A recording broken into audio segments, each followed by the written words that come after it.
Keputusan kerajaan menetapkan gaji minimum RM1,500 bagi pembantu rumah warga Indonesia atau AMAH di negara ini bermula 1 Mei depan disifatkan majikan sebagai tidak praktikal. Bercakap kepada Buletin TV9, mereka mendakwa tahap kemahiran dan pendidikan AMAH yang rendah berbanding pembantu rumah warga Filipina dan sering berkira melakukan kerja rumah menyebabkan majikan negara ini ralat untuk membayar jumlah gaji berkenaan.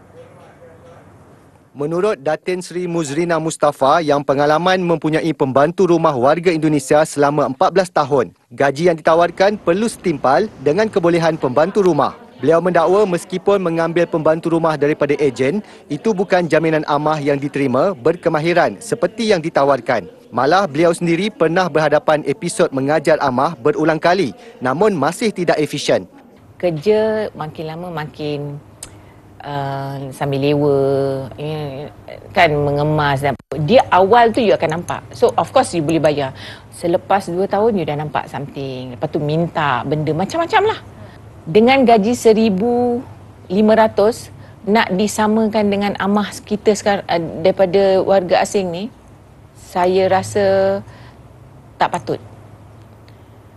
Warga tempatan perlu mencari rumah sewa, perlu membayar api air sendiri, apa-apalah sewa rumah, makan. Kalau yang bawa kereta dan pergi kerja naik motor kena membayar petrol. Selaku majikan, beliau sudah menyediakan pelbagai insentif tambahan bagi memudahkan pekerjanya, antaranya makanan percuma, kemudahan telefon dan prepaid, perbelanjaan kelengkapan diri serta penginapan yang selesa. Mengulas lanjut isu AMAH lari dari majikan perlu ditangani segera sebelum memikirkan tahap gaji minimum pembantu rumah Indonesia. Bila dia dah tetapkan dia punya harga untuk mendapatkan maid ni, kata contohnya 12 ke 15 ribu, jaminan yang patut dia perlu ada untuk kita adalah bila maid tu lari, you kena ada replacement untuk ni dalam masa 2 minggu. Tapi sekarang ni dalam masa 2 minggu pun dia tak akan provide you punya maid. Bagi Amiruddin Sahudi, selaku majikan, beliau tidak kisah untuk membayar mahal sekiranya mutu perkhidmatan yang ditawarkan memuaskan dan tidak indah kabar dari rupa.